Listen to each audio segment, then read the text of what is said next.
Kamara Reed. She's stepping forward. Go ahead. Your Honor, Ms. Reed is here, I believe, for a pretrial and a bond violation. And however order Your Honor would like to proceed, she will be admitting to the bond violation and then ultimately pleading guilty as charged. So however Your Honor would like to approach that. Well, she's admitting to the violation. She is, Your Honor. All right. Is that correct, ma'am? Yes. Yes. Yep. Thank you. All right. All right. And what are we doing on the case? She's pleading as charged, Your Honor. She's pleading. Yes. As charged. May I have her sworn? Raise your right hand. You solemnly swear to affirm the testimony you're about to give will be the truth, the whole truth, and nothing but the truth, so help you God. Yes. State your name. Kamara Reed. All right.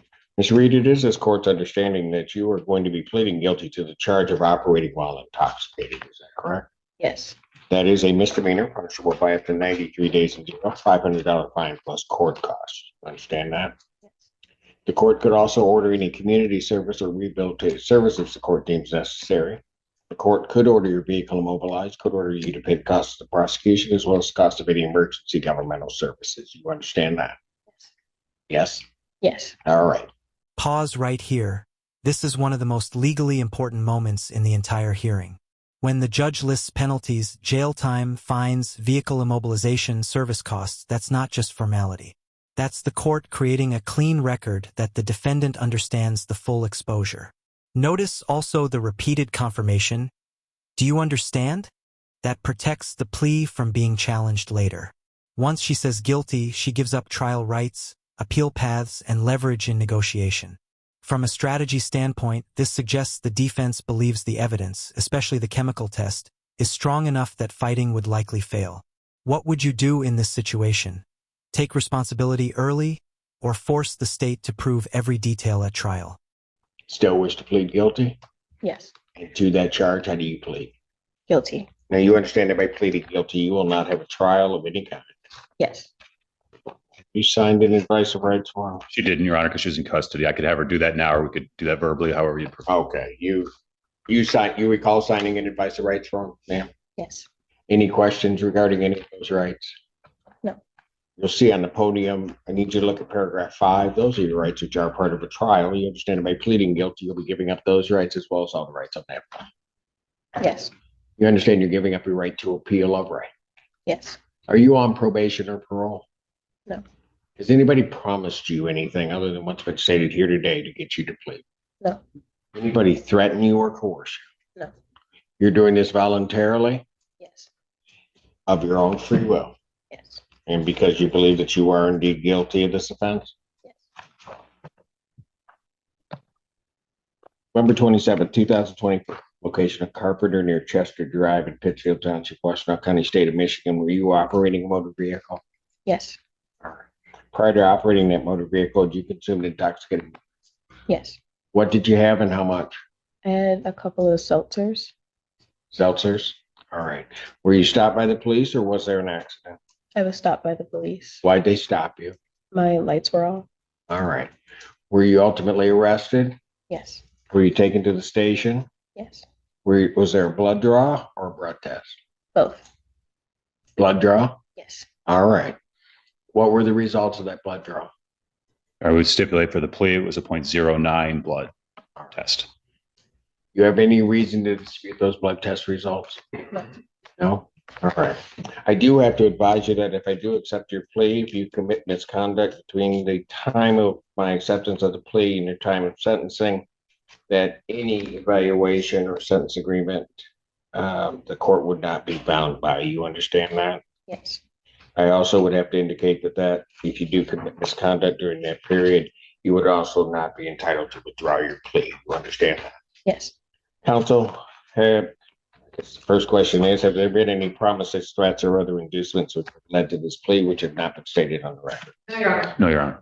And has the court complied with the court rule, and would it be proper to accept this defendant's plea? Your Honor, I would say for the record, just so it's clear, the stop happened just after midnight. So the stop for no headlights is a valid stop. I think we did stipulate that it was dark outside. I don't. Other than that, I'm satisfied. We're satisfied as well, Your Honor. All right. Court will accept the defendant's plea of guilty to this charge. Defendant is referred to Von Swartz for an alcohol screening and assessment and the victim's impact panel. Sentencing in this matter will be July 9th, 2025.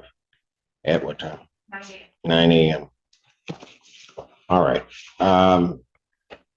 Either as to bond, but as to the violation.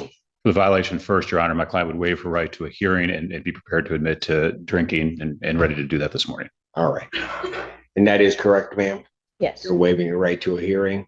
Yes. And you do admit, have you seen the violation report, ma'am? No. Okay. Your counsel went through it with you, however? Yes. All right. And that there were on June 13th, 2025, that you were drinking? Yes. Very good. Court will accept that admission. How long have you been in? She turned herself in yesterday morning. Is that what time is it? 8 a.m. 8 a.m. yesterday morning. All right. How old are you, young man? 20, How old are you?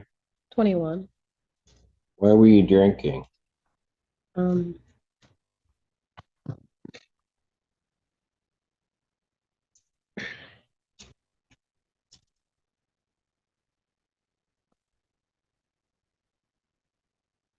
um, sorry. My dad passed away a couple of Pardon? years ago. My dad passed away a couple years ago, and I'm not handling it probably in the best way.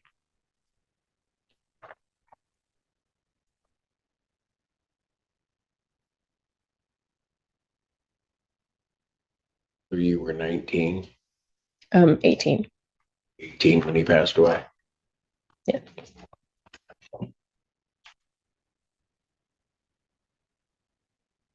Let me ask you this, was that your drinking started, or? Yes. And let me ask you this, I'm not gonna hold it against you, were you drinking a lot? Yes. Looking back on it, when you were drinking a lot, what do you think would happen for you?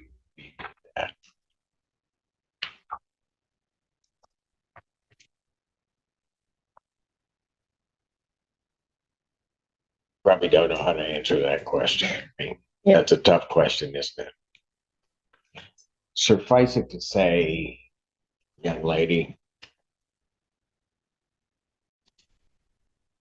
it would kind of make you forget and have the pain go away a little bit, right? Yeah.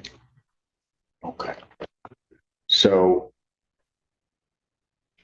are you in school? Yes.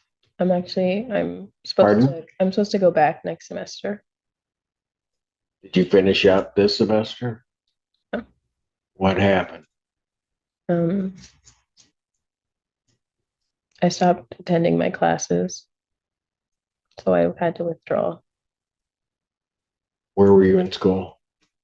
It's my sophomore year, At what school?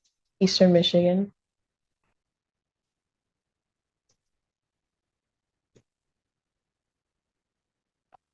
So when your dad passed away, had you already enrolled in school? Yes. And you made it through how many semesters after that? 2, and then I took a gap year, and then I went back. Those 2 semesters that you took, how were your grades? They were pretty good. I think I had a 3.2, 3.5. Okay. You took the gap year, then you came back. How were your grades?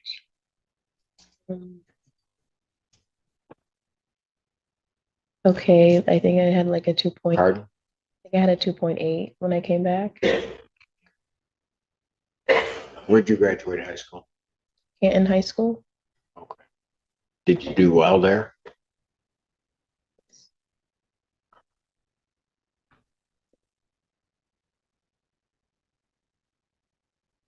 You got siblings? I have a twin brother. You have a twin brother. Yeah. What? It's with mom in the corner of the courtroom. Mom's on? Oh, okay, all right. So what do you think I should do with you?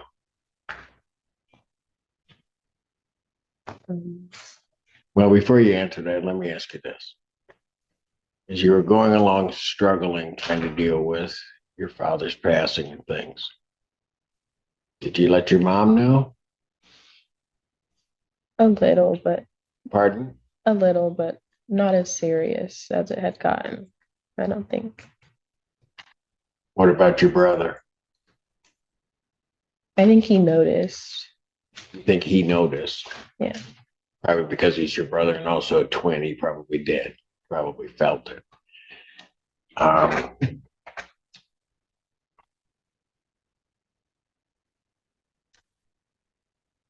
Did you reach out to anybody? I've been seeing a therapist weekly. You were? Yes. Okay, so how long have you been doing that? I was seeing one I've been seeing her for like 7 years, and then I've been seeing one who specializes in grief for the last 3 months, I think. Okay, so something that you started heading in that direction, dealing with her. Okay. How's that working for you? It's going okay. I think I've been thinking about seeing someone else. Pardon? I've been thinking about seeing someone else. I don't know if it's a good fit. Okay, so your therapist might not be fitting with you, right? Okay. All right. Now I'll get back to you. What do you think I ought to do with you?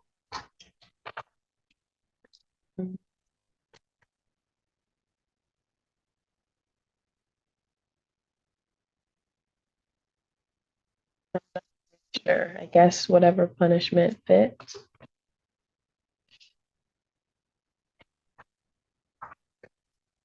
Give you a chance to prove you can stay sober. Yeah. A chance to prove I could stay sober, I think. You think you can? Yes.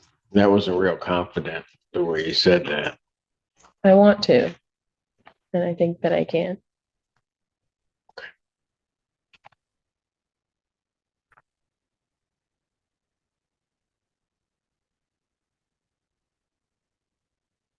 Young lady, why do you think I asked you all of those questions?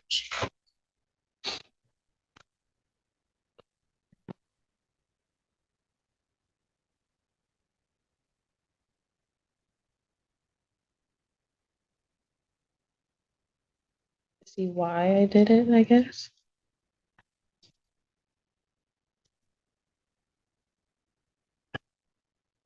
Yeah, maybe.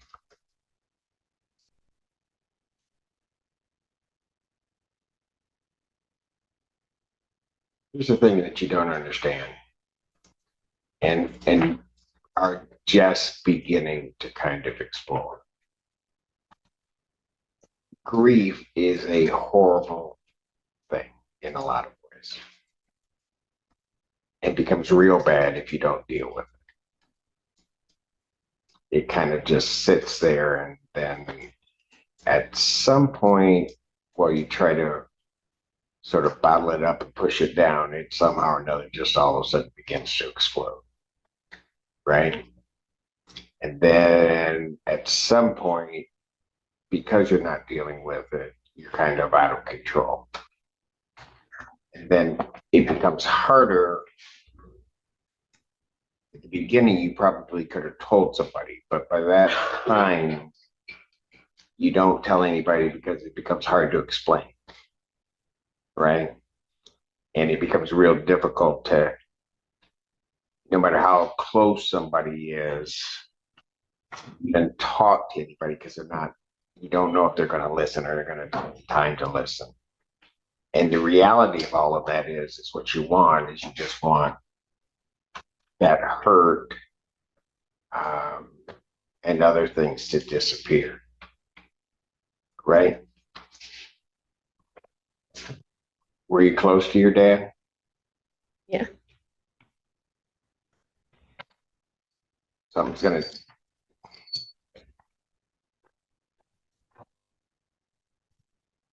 I'm gonna guess, but I know I'm right because I'm always right.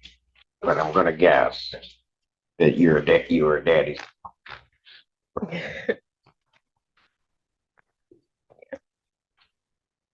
All right. Look, more than anything, and I'm going to tell you, I don't always talk about myself, but I'm going to tell you why I asked the question. Here I sit all these years later. I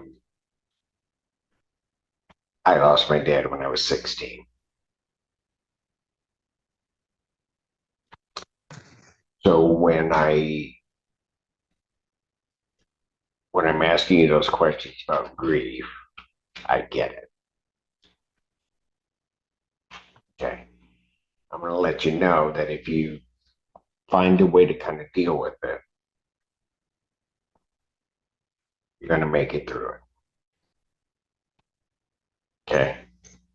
I didn't know your dad, but I can almost bet that he'd want you to make it through. He wouldn't want you trying to do this, trying to deal with all of this on your own. Okay. So in the interim, how am I gonna keep you sober?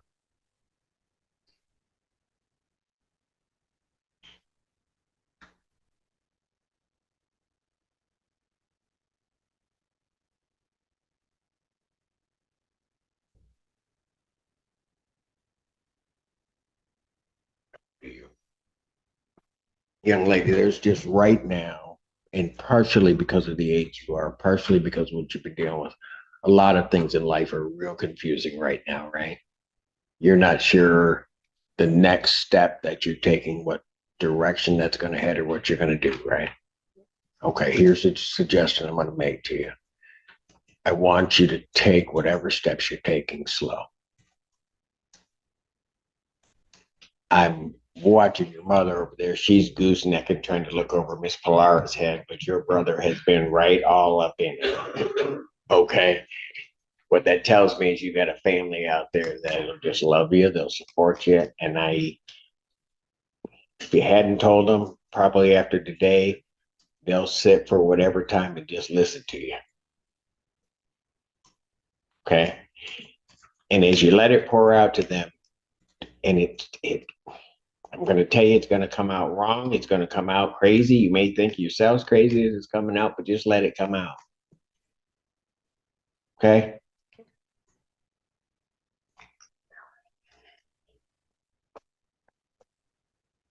Here's what I'm going to do. I indicated defendant is admitted to violation.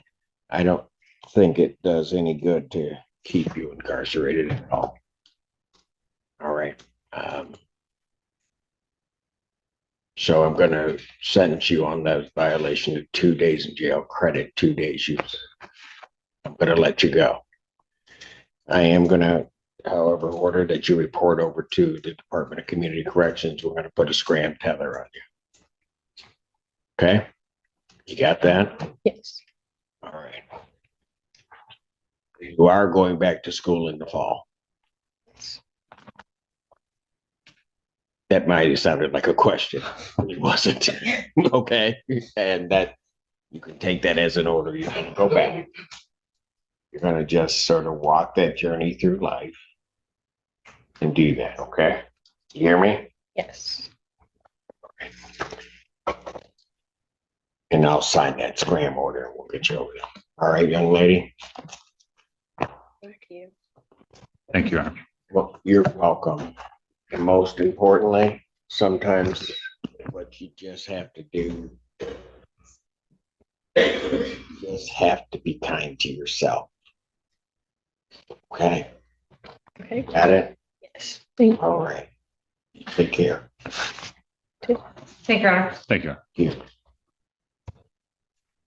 Mom, guys, take care of yourselves.